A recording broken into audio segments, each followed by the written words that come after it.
Pascal, une défaite, bon, peut-être pas si illogique que ça, compte tenu que vous vous êtes présenté à Brest sérieusement amoindri. Oui, mais ça on le savait, on avait réussi néanmoins sur la prépa à faire des bons matchs, notamment le dernier. Donc je ne veux pas me cacher là-dessus pour ma déception par rapport à ce match-là. Je pense qu'il y avait quand même la place pour gagner ce match-là. On savait qu'il y avait des secteurs clés décisifs, c'était celui du rebond. Et dans la combativité, on a réussi à atténuer un petit peu tous les rebonds qui sont venus nous prendre. On savait qu'il y avait la capacité à maintenir notre jeu offensif et collectif et ça a été aléatoire. Et puis surtout, on savait qu'il y avait la capacité à maîtriser le ballon, à ne pas perdre trop de ballons. Et là, malheureusement, avec 15 ballons perdus en première mi-temps, 11 points d'écart, on gagne la deuxième mi-temps. Et encore en faisant 9 ballons perdus, donc 11 même ballons perdus, on finit à 26 balles perdues, c'est très compliqué de gagner un match, a fortiori contre une belle équipe de Brest. Alors, vous perdez en plus, enfin on ne sait pas qu'en est-il de sa blessure, mais Salle qui se blesse sérieusement au genou. Et oui, c'est-à-dire qu'on arrive déjà à 8 joueurs et puis le jeune Thomas Huchmid qui a repris depuis une semaine. Et au moment où on est en train de reprendre l'ascendant, il y a Omar Sall, notre guerrier, qui se fait une petite douleur là ici au genou, donc ça a aussi participé à ça.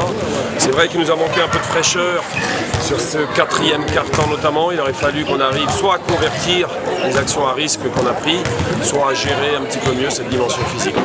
A l'inverse, Brest n'a pas su gérer ou n'est pas parvenu à endiguer le flot offensif de Vitkovic, qui a fait une partie remarquable ce soir. Oui, en première mi-temps surtout, mais je pense qu'après, sur la deuxième mi-temps, justement, c'est ce que je pointais, c'est-à-dire qu'on n'a pas été assez vigilant sur la deuxième mi-temps pour le mettre en position. Alors, sans doute que lui était un peu émoussé aussi, parce qu'il s'est beaucoup donné, mais c'est quelque chose que ce soit par rapport à Boucan ou par rapport à Kabir et les autres joueurs, il faut qu'on soit plus fort collectivement. Il faut qu'on soit plus fort collectivement pour pouvoir s'exprimer. Et là, ce soir, bon, c'est pas illogique non plus, je veux dire, quelque part, c'est le premier match de la saison, on a vu le stress les joueurs, surtout sur le début du match, qui expliquent toutes ces pertes de balles, ces ballons faciles ratés, parce qu'on en a amené quand même un certain nombre dans la raquette, qui une fois sur deux glissaient les doigts ou n'étaient pas convertis, donc c'était compliqué. Ça veut dire que c'est pas un coup de canif dans le contrat pour la marche en avant vers le haut de tableau, c'est que le premier match de championnat. Oui, bien sûr, c'est que le premier match, et moi je suis convaincu qu'il y a d'autres équipes et de valeur qui vont venir perdre ici à Brest, parce qu'entre le public et puis la qualité des joueurs et du staff, je pense que c'est une équipe qui va elle aussi viser vers le haut du tableau. Donc pour vous, il faut avant tout soigner les bobos et vider l'infirmerie pour vraiment trouver votre vitesse de croisière.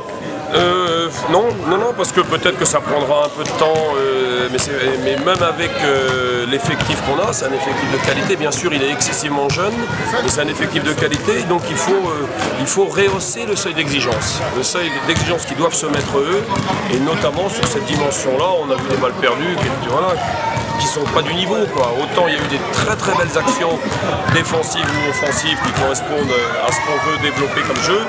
Et puis à côté de ça, malheureusement, 26 ballons perdus, c'est pas au niveau. Merci beaucoup Pascal. Je vous en prie. Merci bien.